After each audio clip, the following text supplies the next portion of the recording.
Okay, I told you earlier this morning that we're doing a canning session today. If you watched the video, I don't know when.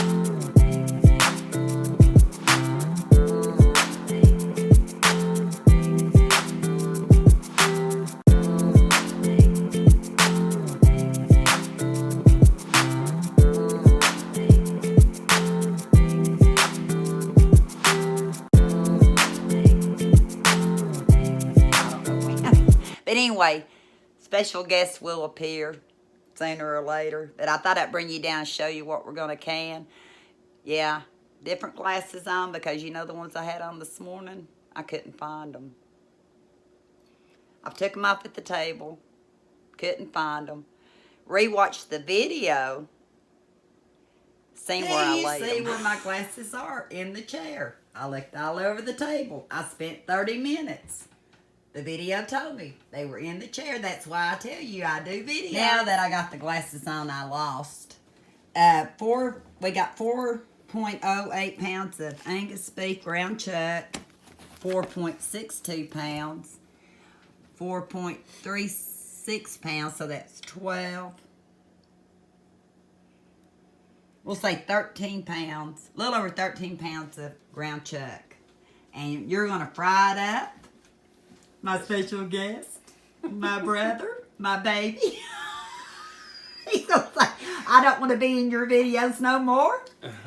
But I pulled out the water bath canner because my stock pots that I had ready, Klaus, it's the bigger the pot, you don't have to use more than one. So I thought, well, I know it's a little bit too big, but we're going to use this. We're going to put the ground beef in here, and we'll bring you back when it starts simmering. Okay. And like I said, we're going to let y'all be the judge if I teach them well or not. And he's going to know whether I confuse them well or not. You want me to dump this in there? Yeah, you can just dump them in the... I'll go ahead and turn on the make sure I got the right eye. Okay, we're just going to dump it in here. We're going to do the pre-browning, and we're going to drain the grease.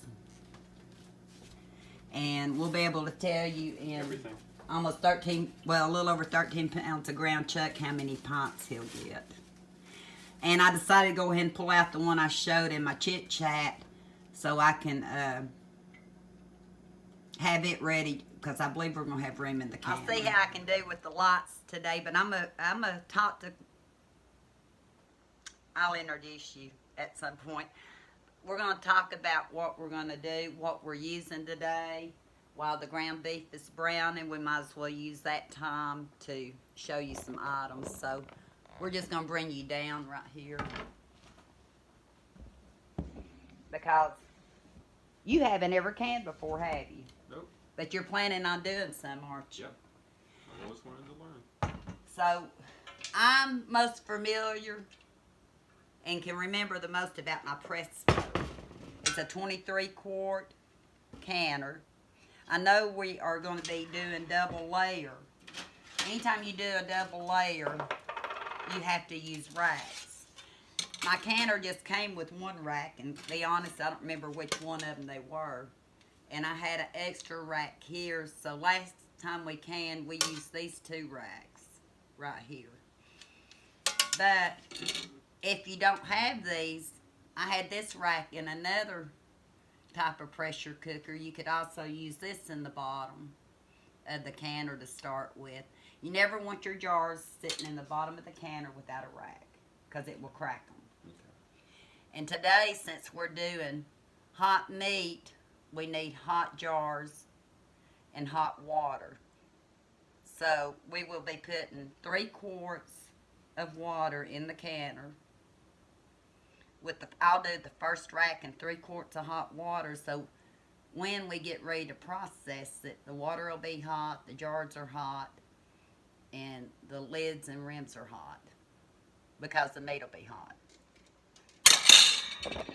Does that make sense? Does that make sense? It makes sense, yes. But, okay, and all this has been washed.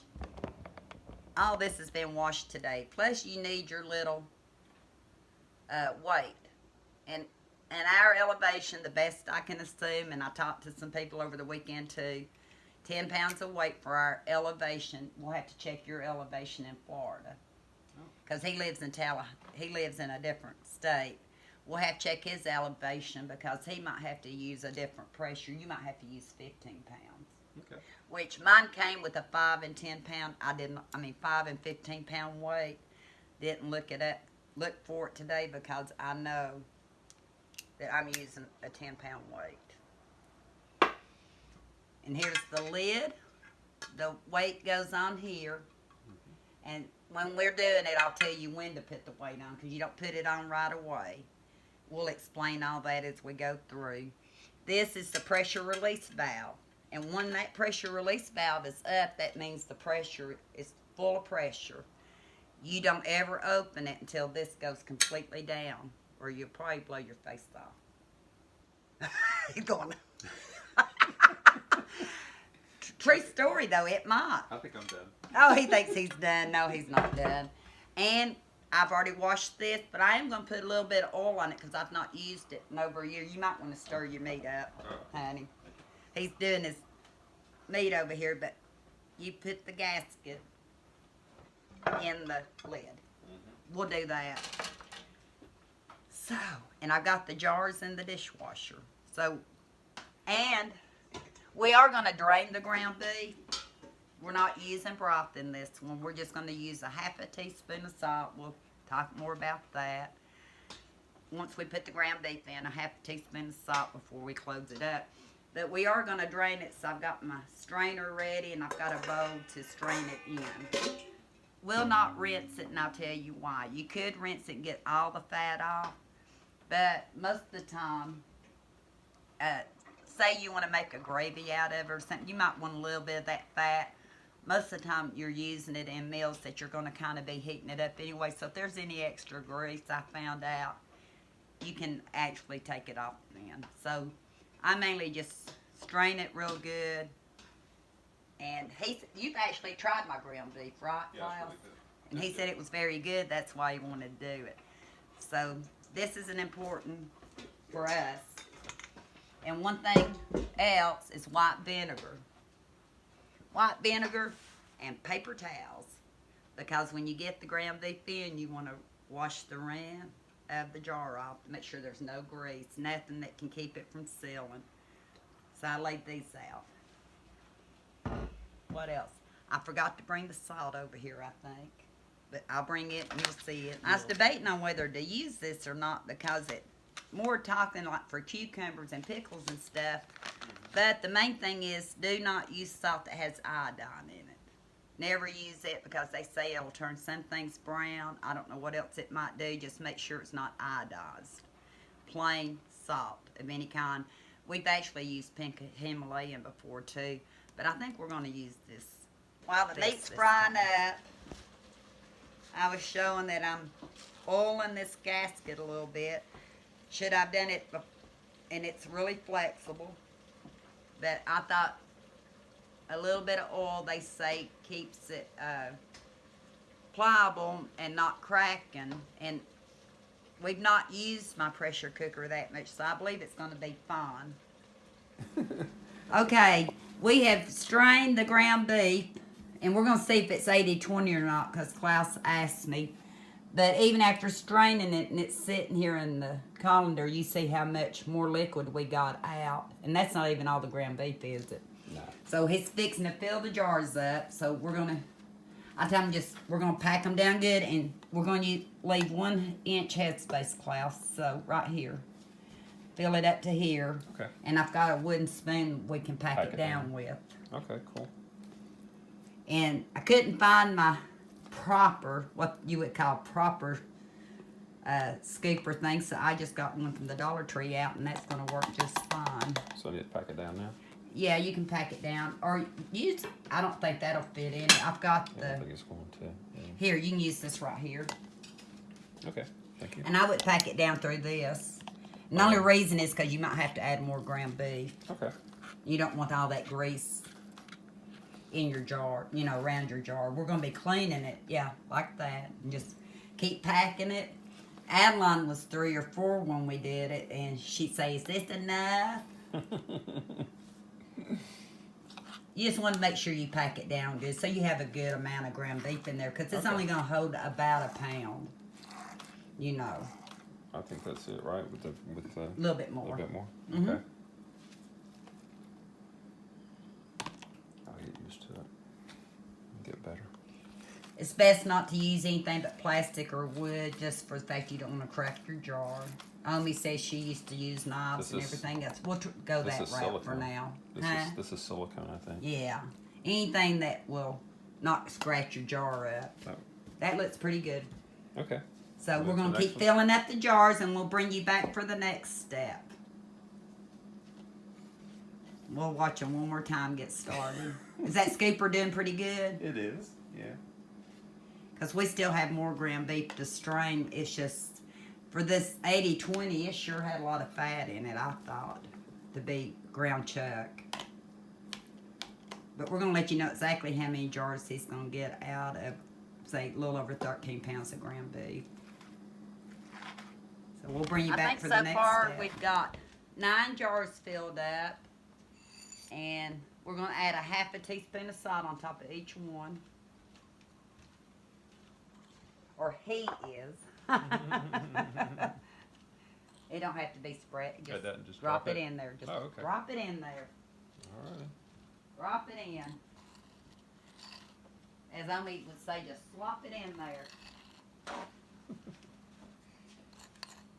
And it says about a pound a jar, and I washed 12 of his jars.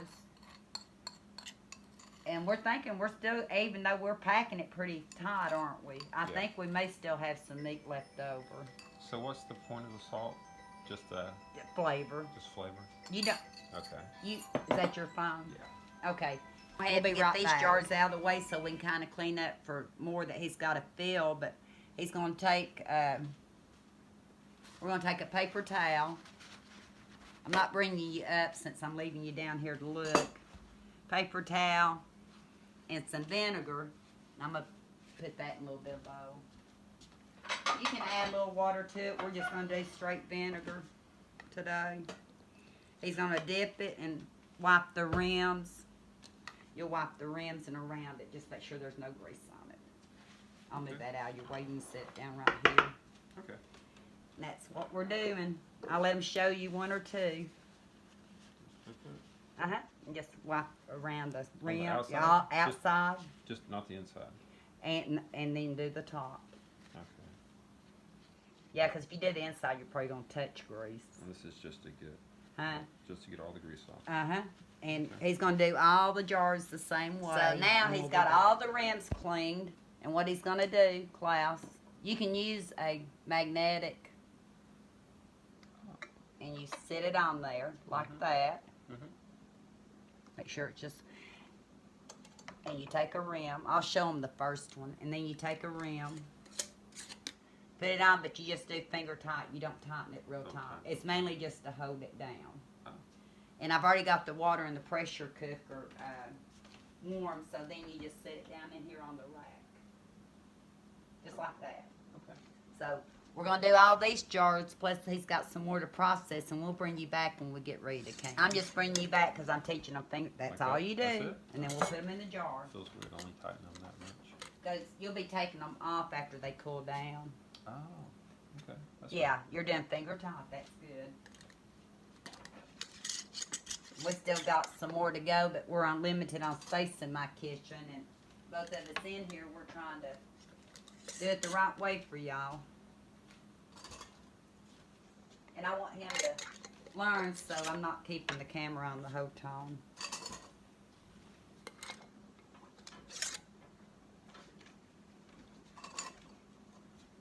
You're doing good. Okay. I kind of check them because then Oh yeah. Kenny would have them Tight. more than finger tight. Yeah, yeah. So I'm just double checking you. I You're normally doing would great. too. Okay. Okay, this one can't go in the canner yet. It's going to go on another level. Okay. So we will bring you back when we finish up the rest of Jars. it. I washed him 3 more jars thinking we weren't going to have enough jars, and he got it all packed in the 12. I guessed right. I was good. I said it would take a dozen, and it did, and then I second guessed myself. So he'll have clean jars to take home. Yay. So we're gonna finish the process of the salt and cleaning the rims and putting it all on, and we'll bring you over to the canner when we're ready. Ooh, I'm happy.